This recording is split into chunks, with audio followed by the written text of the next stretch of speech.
मैंने सब एई वर्षर नुआ आंबरे आंब खटा बनै सारे निहाती कमेंट रे लिखिबे। मु तो फर्स्ट टाइम बनेली भाविली आपण मान सहित शेयर करी।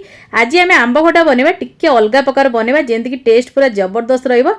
आपण मैंने तो सबु बेले गुड़ आउ नॉर्मल हलदी लंका गुंड देकी बनाउथिबे साधा आंब खटा। आज किंतु आमे मसलादार आंब खटाटे बनेबा जेमती कि अरुआ भात डालमा संगे बहुत ही बढ़िया लगिबो। आपण आको 8 रु 10 दिन स्टोर करके मध्य रखि परिबे।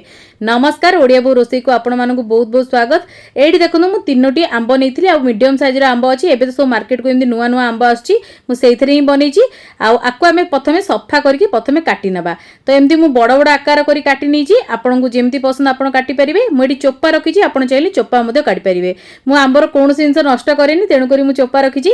मसला रेडी देखंतु मु नेइछि धनिया, जीरा, सोरिष, पानमधुरी, अल्प टिके जुवाणी, कस्तूरी मेथी आ गोटे सुखिला लंका सब एठी मु गोटे गोटे स्पून नेइथिली। केवल मु पानमधुरीटा आधा स्पून नेइछि आ जुवाणीटा ताटू टिके कम नेइछि। आको आमे टिके एमती हल्का भाजी दबा। भाजी देके आमे आको गुंड करबा। आगुर भी मो चैनल रे मु आंब खटा रेसिपी, विभिन्न प्रकार आंब आचार रेसिपी आ आंबर बहुत प्रकार रेसिपी आपण मो चैनल रे पाइ जिवे, जेर लिंक सब डिस्क्रिप्शन आपण पाइ जिवे। तो एठी देखंतु मसला को मु टिके हल्का भाजी के एमती गुंड करनेथिले। आ गुंडटा बेसी पाउडर करिबेनी, टिके एमती दर दर खंड रखिबे। तापर कड़ाई रे गोटे स्पून आमे तेल गरम करनबा। तापर एठी तेजपत्र गोटे, सुखिला लंका गोटे दे दीची। आपण जदी ओसा बार व्रत रे बनौचंदी घियो रे मध्ये बनै परिबे। तापर एठी मु पंच फुटण ऐड करची। जदी आपण एठी पंच फुटण ऐड न करूचंदी ताहले आपण जते बेले मसलाटा प्रिपेयर करचंदी सेतरे अल्प टिके मेथी पके नेबे। तापर एठी देखंतु मु देइतिली टिके हेंगु आउ टिके कोरा हेतिबा अदा आ भूसम पत्र देबाकू जम्मा भी भूलिबेनी। एठी मु भूसम पत्र मध्ये ऐड करची। भलो भाबरे सब जिंस गोटे भाजी देबा। अदार जेमति टिके कंचा गंध पळेबो सेही पर्यंत आपण एठी टिके भाजी नियंतु। तापरे आमे एठी आंबटा को ऐड करिबा। आ बहुत ही सिंपल खट्टा आ किंतु टेस्टी, माने एते बढ़िया लागिबो। आपण लागियो मंदिर रे आपण कोनोसी खट्टा खाउचंदी, पूरा मंदिर स्टाइल रे आज आमे बनौची। आपण को ओसा बार व्रत रे भी बने की खाई परिबे। तो एठी देखंतु भलो भाबे टिके आंब को आमे भाजी नबा। तापर आमे एठी लूण दे देबा, हळदी दे देबा, अल्प टिके काश्मीरी लंका गुंड दे देबा। एई स्टेज रे एउडा दे देले कोन होबो, हमर गोटे बढ़िया कलर आसीबो।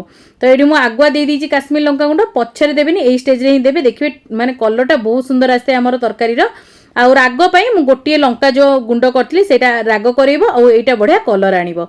जदि आपण कलर वाला पसंद करूनांती ताले आपण एका बेले लंकाटा को अधिक करनेबे आ मसला रे टिके बाटी नेबे।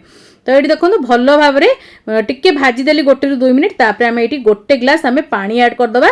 पानी ऐड करके भलो भाबे मिक्स करनबा।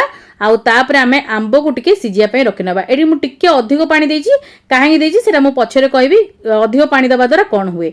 तो एठी देखनु प्रथमे टिके घोड़े नउची। घोड़े के आको आमे 10 मिनिट पई मीडियम टू लो फ्लेम रे बढ़िया से कुक करबा। 10 मिनिट भितरे हमर आंबटा बढ़िया भाबरे सिजि जिवो।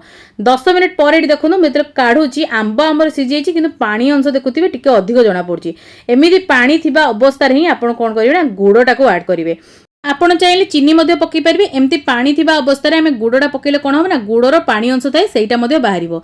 आ से जो पानीटा हमर फुटिबो से पानीटा बढ़िया भाबरे हमर आंब भितरे पसिताए। आ आंबटा जेला हमें खाइतो जम्मा भी खट्टा लागिबोनी, बहुत ही बढ़िया गोटे टेस्ट आसीबो, पूरा मीठा मीठा टेस्ट रहइबो। तापर एठी अल्प टिके मु देइची कळा लूण। कळा लूण देबा द्वारा गोटे चटापट टेस्ट आसीबो हमर आंब खटारे। आउ 5 रु 7 मिनिट फुटिला पर एठी देखुनु आंब खटा हमर पूरा रेडी। आ एठी देखुनु झोल पूरा ठीक हे जाईची हमर। एई स्टेज रे आमे जो मसला पाउडरटा बने रखले ताको आमे एठी ऐड करनबा। आउ तापरे टिके मिक्स करनबा। मिक्स करके संगे संगे आपण आको सर्व कर परिबे। बेसी आको आउ रांधिबा दरकार नै। एठी हमर गाढ़ा हेगलनी। लास्ट को ही मन रखिबे मसलाटा देबे, जदर कि तार टेस्टटा बहुत बढ़िया रहइबो। आपण एई आचार को फ्रिज रे ठंडा करके स्टोर जदी करिवे 8 रु 10 दिन मध्ये खाई परिबे, जम्मा भी खराब हे नदे। देखंतु केते सुंदर हमर बढ़िया आंब खटा रेडी हेची। निश्चिंत एई खरा दिन एमती थरे मो स्टाइल बनातो। केमती लागिला आपण मतामत शेयर करिया जम्मा ही भूलिबेनी। ओडिया बोर छोट रेसिपीटी भल लागिथिले लाइक करिवे, शेयर करिवे। चैनल ने नुआ थिले सब्सक्राइब करिया जम्मा भूलिबेनी। साइड थिया बेल आइकन को प्रेस करिवे। ता द्वारा आपण माने मोर एमती भल भल रेसिपी गुडी आगु देखि परिबे।